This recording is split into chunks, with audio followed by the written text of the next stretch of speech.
You can use manufacturing design if you know in advance which product you are going to manufacture and what amount of materials, salary, and manufacturing overhead costs you're gonna use in order to make certain number of this product.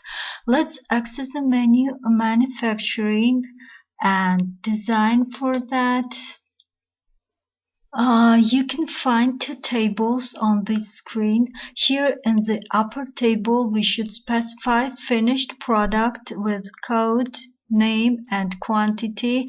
And in the table below, we need to describe materials, salary, and manufacturing overhead costs which are used to build this product. You can use the same structure as it was in manufacturing execution. For example, we should select the product in the table at the top and prepare the list of materials, salary, and manufacturing overhead costs in the table below for the one item. Let's say we need for one product yeast 101, flour 200 gram, cheese 150 gram, egg, celery, and electricity.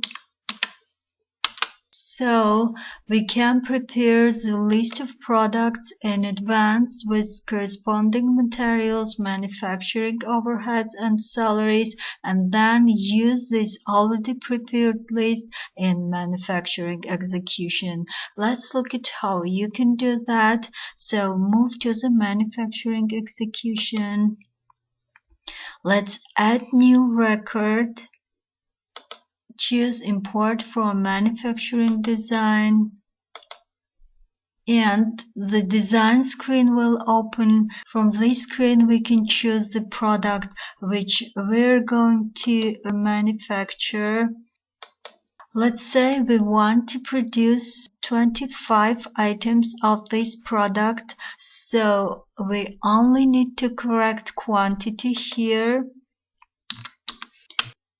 And the system will automatically calculate and prepare full list of materials, salary, and manufacturing overhead which are used to produce 25 items of this product, which then will be written off in the process of manufacturing execution. However, you can change any of these numbers prepared by the system and execute manufacturing by using the values corrected by yourself.